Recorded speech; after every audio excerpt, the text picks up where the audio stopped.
The brave little star.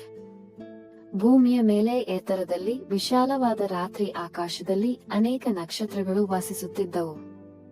ಅವುಗಳಲ್ಲಿ ತಾರಾ ಎಂಬ ಸಣ್ಣ ನಕ್ಷತ್ರವಿತ್ತು. ಅದು ಇತರರಿಗಿಂತ ಪ್ರಕಾಶಮಾನವಾಗಿತ್ತು, ಆದರೆ ಚಿಕ್ಕದಾಗಿತ್ತು. ಯಾರು ನೋಡಲಾಗದ ಆಕಾಶದ ಕತ್ತಲ ಮೂಲೆಗಳನ್ನು ಬೆಳಗಿಸುವ ಕನಸು ತಾರಾ ಯಾವಾಗಲೂ ಕನಸು ಕಾಣುತ್ತಿದ್ದಳು.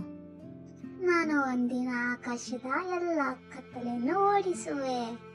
ಆದರೆ ದೊಡ್ಡ ನಕ್ಷತ್ರಗಳು ಆಗಾಗ್ಗೆ ಹೇಳುತ್ತಿದ್ದವು, ನೀನು ವ್ಯತ್ಯಾಸವನ್ನು ಮಾಡಲು ತುಂಬಾ ಚಿಕ್ಕವಳು. ತಾರಾ ದುಃಖಿತಳಾಗಿದ್ದಳು, ಆದರೆ ಅವಳು ವಿಶೇಷವಾದದ್ದನ್ನು ಮಾಡಬಲ್ಲಳು ಎಂದು ನಂಬಿದ್ದಳು. ಒಂದು ರಾತ್ರಿ ಆಕಾಶದಲ್ಲಿ ಕಪ್ಪು ಮೋಡಗಳ ದೊಡ್ಡ ಬಿರುಗಾಳಿ ಕಾಣಿಸಿಕೊಂಡಿತು.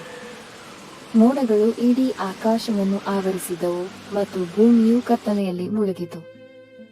ದೊಡ್ಡ ನಕ್ಷತ್ರಗಳು ಚಂಡಮಾರುತದ ಬಳಿ ಹೋಗಲು ತುಂಬಾ ಹೆದರುತ್ತಿದ್ದವು. ಆದರೆ ತಾರಾ ಸಹಾಯ ಮಾಡಲು ಬಯಸಿದ್ದಳು. ಅವಳು ಮೃದುವಾಗಿ ಹೇಳಿದಳು, ನಾನು ಚಿಕ್ಕವನಾಗಿದ್ದರೂ ನಾನು ಬೆಳಕನ್ನು ತರಲು ಪ್ರಯತ್ನಿಸಬೇಕು. ತಾರಾ ಚಂಡಮಾರುತದ ಕಡೆಗೆ ಹಾರಲು ಪ್ರಾರಂಭಿಸಿದಳು, ಧೈರ್ಯದಿಂದ ಹೊಳೆಯುತ್ತಿದ್ದಳು. ಅದು ಕಷ್ಟಕರವಾಗಿತ್ತು. ಬಲವಾದ ಗಾಳಿ, ಶೀತ ಮೋಡಗಳು ಮತ್ತು ಗುಡುಗು ಅವಳನ್ನು ತಡೆಯಲು ಪ್ರಯತ್ನಿಸಿದವು.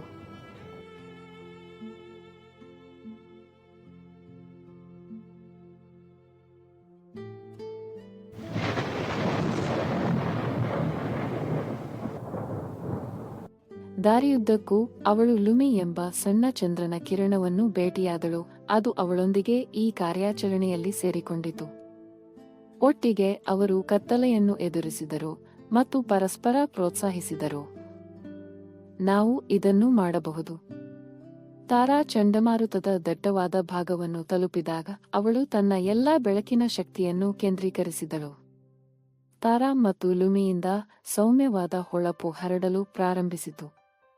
ನಿಧಾನವಾಗಿ ಕಪ್ಪು ಮೋಡಗಳು ಬೇರ್ಪಡಲು ಪ್ರಾರಂಭಿಸಿದವು ಮತ್ತು ಬೆಳಕಿನ ಸಣ್ಣ ಕಿಡಿಗಳು ಮೂಲಕ ಹೊಳೆಯುತ್ತಿದ್ದವು. ದೊಡ್ಡ ನಕ್ಷತ್ರಗಳು ತಾರಾ ಮಾಡಿದ್ದನ್ನು ನೋಡಿ ಅರಿತುಕೊಂಡವು.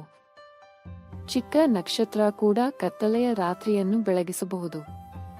ಬಿರುಗಾಳಿ ಸಂಪೂರ್ಣವಾಗಿ ಕಣ್ಮರೆಯಾಯಿತು ಮತ್ತು ಇಡೀ ಆಕಾಶ ಮತ್ತೆ ಪ್ರಕಾಶಮಾನವಾಯಿತು. ತಾರಾಳ ಬೆಳಕನ್ನು ಈಗ ಧೈರ್ಯಶಾಲಿ ಪುಟ್ಟ ನಕ್ಷತ್ರ ಎಂದು ಕರೆಯಲಾಗುತ್ತಿತ್ತು, ಎಲ್ಲರಿಗೂ ಸ್ಫೂರ್ತಿ ನೀಡಿತು. ತಾರಾ ಮುಗುಳ್ನಗುತ್ತಾ ಹೇಳಿದರು,